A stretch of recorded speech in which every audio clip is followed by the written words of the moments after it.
बताए गए मनुष्य रूपी वृक्ष के 6 फलों की चर्चा हमारी चल रही है, जिसमें से हमने 2 फल सुन चुके हैं। वो कौन कौन से हैं? जितेंद्र पूजा और गुरु पर्युपासनी। गुरु की उपासना किस प्रकार करनी चाहिए, गुरु के प्रति किस प्रकार श्रद्धा रखनी चाहिए, ये हमने कल जाना। आज हम जानेंगे सत्पानुकंपा। सत्पानुकंपा यानी कि दया किस प्रकार की जाती है, दया के भाव किस प्रकार व्यक्ति के जीवन में आते हैं। आचार्य सूत्र में कहा गया है, सवे पाना सवे भुआ सवे सत्ता न हरि दवा। अर्थात सभी प्राणी, सभी जीव, सभी भूत और सभी क्या है, सत है। इनके प्रति दया का भाव रखना चाहिए। इनकी क्या नहीं करनी चाहिए, हिंसा नहीं करनी चाहिए। जिस प्रकार जब तक एक महिला अपने जीवन में माता नहीं बन जाती, उसके जीवन में उसके पास कोई संतान नहीं होती, तो क्या व्यक्ति उस महिला को कोई माता कहेगा? नहीं कहेगा। उसी प्रकार जिस प्रकार मनुष्य है, जब तक उसके जीवन में दया का भाव नहीं आता, तो वह व्यक्ति दयावान नहीं कहला सकता, क्योंकि दया की शुरुआत से ही धर्म की शुरुआत है। और हमारा धर्म कौन सा है? दया प्रधान धर्म है। हमारे धर्म के अंदर दया को महत्वपूर्ण स्थान दिया गया। क्यों दिया गया? यहाँ पर छोटी से छोटी बारीक से बारीक चाहे पानी की एक बूंद है तो उसमें भी क्या हो रहा है, असंख्य जीव होते हैं, जीवों की क्या होती है, हिंसा होती है, जीवों की क्या होती है, विराधना। दया सिर्फ पशुओं के प्रति नहीं, दया जगत के सभी प्राणियों के प्रति होनी चाहिए। अनेक अनेक प्रकार के धर्म हुए हैं, सभी धर्मों में दया का स्थान है। कुरान शरीफ में भी बोला गया है कि जिस व्यक्ति के जीवन में दया नहीं है तो वह व्यक्ति किसी काम का नहीं है। संत साइमन कहते हैं कि मैं नाम से तो इंसान हूँ परंतु दया से क्या हूँ, भगवान हूँ। स्वामी विवेकानंद भी यही कहते हैं कि दया मेरे अंतःकरण का क्या है, स्वर्ग है। दया जिस व्यक्ति के जीवन में आती है वह व्यक्ति स्वर्ग के अंदर क्या करता है, कदम रख देता है। अब प्रश्न उठता है दया किस प्रकार जीवन में आती है, तो ज्ञानी जन ने कहा दया 3 प्रकार से मनुष्य के रूप में पाई जाती है। सबसे पहली दया व्यक्ति कहाँ से करता है, इस संसार को कहाँ से देखते हैं व्यक्ति, आंखों से। सबसे पहली दया किससे होती है, आंखों से होती है। यदि कोई पीड़ा में व्यक्ति होता है, कोई दुखी होता है तो हमारी आंखें क्या कर देती हैं, उसी टाइम रिएक्ट करती है। किसी की उठावनी में गए लेकिन वहां पर यदि कोई व्यक्ति क्या कर रहा है, रो रहा है तो अपने आप आंखों में क्या हो जाएंगे, आंसू आ जाएंगे। ये मनुष्य के पास सबसे बड़ा गुण है कि वह अपनी दया किससे प्रकट कर सकता है, आंखों से।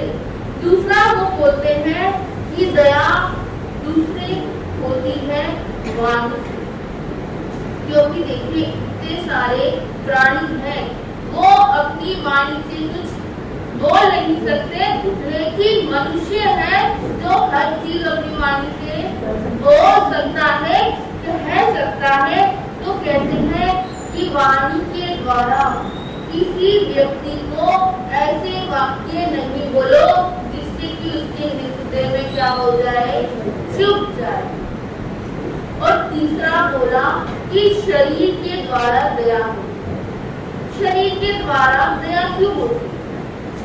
यदि आपसे पूछा जाए कि शरीर के द्वारा दया क्यों होती है तो क्या उत्तर देंगे? क्या? सेवा के भाव के द्वारा।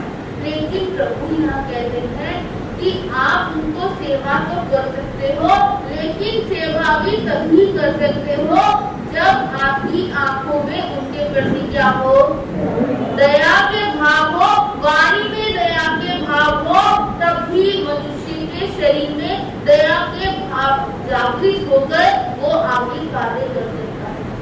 क्या कोई गरीब व्यक्ति दया कर सकता है? चाहे उसे जितना भी दया भाव आ रहा हो, क्या वो दया कर सकता है? कैसे कर सकता है?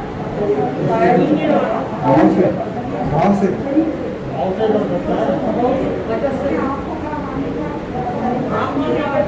से कर सकते हैं।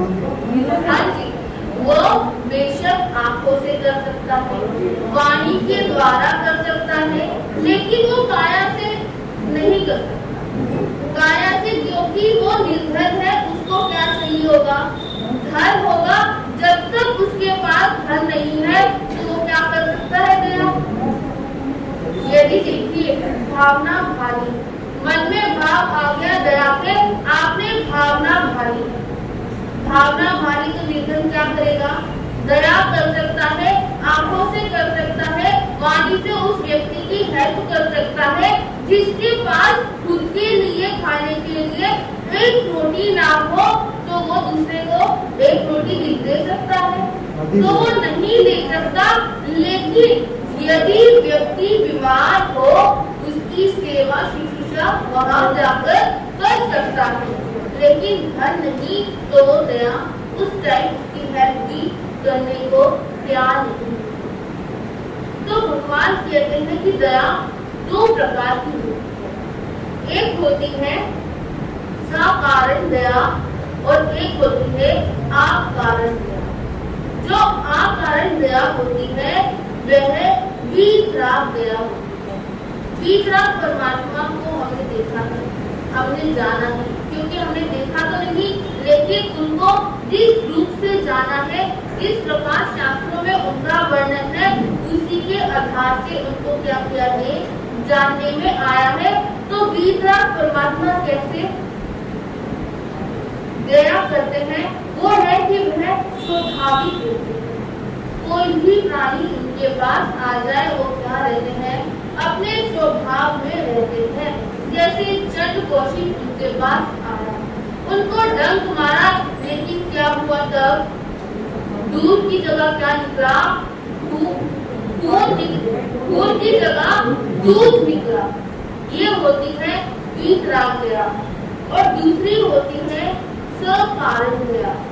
सकारण दया जैसे छद्मस्त व्यक्ति करते हैं, जिनके अंदर कुछ ज्ञान नहीं होता, क्योंकि जो छद्मस्त है उनको ज्ञान कब होगा, जब वो अपने धर्म में आना स्टार्ट करेंगे, तब उन व्यक्ति के अंदर क्या होगी, ज्ञान की जागृति होगी, दया भाव उस व्यक्ति के जीवन में आएगा।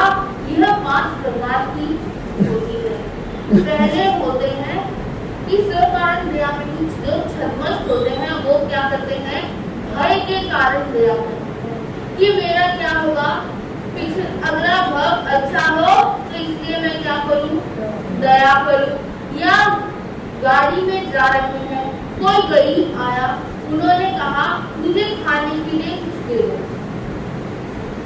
अब जब उसने बोला कुछ खाने के लिए दे दो, वही पास वाली गाड़ी में ऐसा व्यक्ति बैठा है जिसको वो क्या करते हैं, जानते हैं। और उस व्यक्ति ने कहा, उस व्यक्ति ने देखा कि सामने वाला क्या कर रहा है, देख रहा है और क्या मांग रहा है।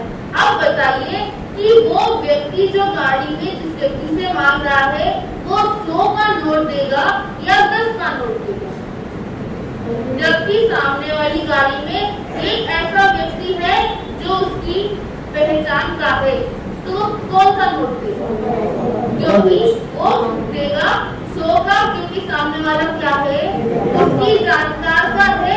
अगर वो 10 का नोट देता है या उस गरीब व्यक्ति को भगा देते तो वहाँ क्या होगी, उसकी इज्जत कम होगी। इज्जत के कारण, भय के कारण कि मेरी इज्जत कम ना हो, इसलिए व्यक्ति क्या कर देते हैं, दया का भाव कर देते हैं। दूसरा है प्रलोभन के कारण। प्रलोभन के कारण क्योंकि उनको रहता है कि अगर मैं सामने वाले को दूंगा, यदि 10 का नोट दिया है तो मेरे पास क्या आएगा, दोबारा 20 का नोट आएगा, क्योंकि लालच हो गया ना, प्रलोभन में आ गया लालच। जहाँ लालच आ गया वही व्यक्ति कहाँ जाता है, नीचे की ओर जाता है। तीसरा बोला शिक्षा और चौथा बोला संस्कार। देखिए जब बच्चों को स्थानक में लाते हैं तो क्या करते हैं, उनमें संस्कार पहले से ही भर देते हैं कि हमें क्या बनना है, दयावान बनना है, दान पात्र में कुछ डालना है जिससे दूसरे की सहायता हो। लेकिन आजकल बच्चे तो स्थानक में आते ही नहीं है, लेकिन भगवान कहते हैं कि ऐसा नहीं होना चाहिए। जो बच्चे हैं उनको जैसे संस्कार डालोगे वो क्या करेंगे, वैसे ही बनते जाएंगे। यदि हमारे यहाँ बोलते हैं कि चींटी के अंदर भी क्या होता है, जीव होता है। यदि कोई बच्चा चींटी को मारे तो हम क्या संस्कार देते हैं, चींटी को नहीं मारते। वही उसके दोस्त उसके सामने यदि चींटी को मारते हैं तो वो क्या आगे बोलता है कि चींटी को नहीं मारना चाहिए, पाप लगता है। इसी प्रकार व्यक्ति को क्या होना चाहिए, अपने जीवन में दया का भाव लाने चाहिए। बच्चों में ऐसे संस्कार आने चाहिए कि जब वो किसी को देखे तो क्या करे, उसकी हेल्प करने के लिए हमेशा क्या करे, तत्पर रहे। जी यहाँ बोलते हैं कि जब व्यक्ति दया करता है उससे देखिए उसको क्या होता है, लाभ भी होता है। ये तो हमने देखा कि दया किस प्रकार व्यक्ति करता है और कौन कौन से व्यक्ति दया करते हैं, लेकिन आचार्य श्री जी कहते हैं कि दया से व्यक्ति के जीवन में लाभ भी होता है। जिस प्रकार उन्होंने बोला दया सुकृत्य पीड़ा की कर्म, जैसे हवा चलती है तो घर में क्या आती है, मिट्टी आती है, उसको झाड़ू से क्या करते हैं, फिर बाहर निकालते हैं।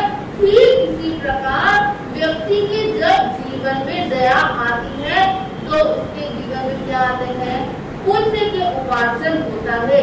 लेकिन पाप रूपी रज जब उसके अंदर आती है तो वह पुण्य रूपी झाड़ू से क्या करता है, उसको बाहर निकालता है और अपनी आत्मा का क्या करता है, कल्याण करता है और अपने प्रभु के दिखाए हुए मार्ग पर आगे बढ़ता है। दूसरा बोला कि जन्म मरण का जो चक्कर होता है वो थोड़ा सा कम हो जाता है, क्योंकि दया में इतनी शक्ति है कि जन्म मरण के चक्कर को कम कर सकती है। यदि किसी व्यक्ति ने नरक को बंद कर लिया और उसके मन में, उसकी पूरी इंद्रियों में उसका खुद का नियंत्रण हो गया, दया का भाव एकदम से जागृत हो गया, तो वो नरक में नहीं जाएगा, क्योंकि वो क्या करेगा, गुरु चरणों में रहकर दया के बारे में और जानकारी प्राप्त करेगा और अपने अंदर से जो बुरी अवगुण है उसको हटा के दया में तत्पर है। जब कोई अपने इच्छा, अपनी पूरी इंद्रियों पर वश करता है, कषायों पर वश कर लेता है, अगर वो समाई 1 घंटे की भी करे तो क्या होगी, उसकी समाई 1 घंटे की भी करे तो वो कितने समाई कर देता है। ठीक इसी प्रकार जो व्यक्ति के जीवन में दया के भाव आते हैं, दया उसके जीवन में आ जाती है तो वह नरक से भी क्या होता है, बच जाता है। और कहते हैं कि तीसरा लाभ उन्होंने बोला दया की सुगति की प्राप्ति। दया करने से व्यक्ति स्वर्ग में भी जा सकता है। क्यों जा सकता है? क्योंकि जैसे ही उसके जीवन में दया के भाव आएंगे वो क्या करेगा, पापों से बचेगा, जीव हिंसा से बचेगा। देखिए जब बकरा ईद आती है तो हमें क्या होता है, दुख होता है कि व्यक्ति कितना निर्दयी होता जा रहा है, कितने पशु की क्या होगी आज बलि होगी। लेकिन कोई ऐसे महान व्यक्ति होते हैं जो क्या करते हैं, बकरों को छुड़ा देते हैं। उनके अंदर क्या होती है, दया होती है। उनके अंदर उनकी जो आत्मा की दया होती है वो क्या होती है, उसकी जागृत हो जाती है। तो इस प्रकार जीवन में दया को लेके आना चाहिए, क्योंकि दया जब तक जीवन में नहीं आएगी तब तक क्या नहीं होगा, धर्म की स्टार्टिंग नहीं होगी। धर्म को यदि जीवन में लाना है, अमृत रस पान करना है धर्म का, तो सबसे पहले क्या करना है, दया को लाना है। इसलिए कहते हैं कि दया ही हमारे क्या है, हमें कर्मों से छुड़ा सकती है और कर्मों में बांध भी सकती है। क्योंकि जहाँ दया नहीं होगी वहाँ कर्म बढ़ते जाएंगे और जहाँ दया आ गई वहाँ कर्म स्वाभाविक रूप से घटते जाएंगे, कम होते जाएंगे। इन्हीं शब्दों के साथ नमो ज्ञानम।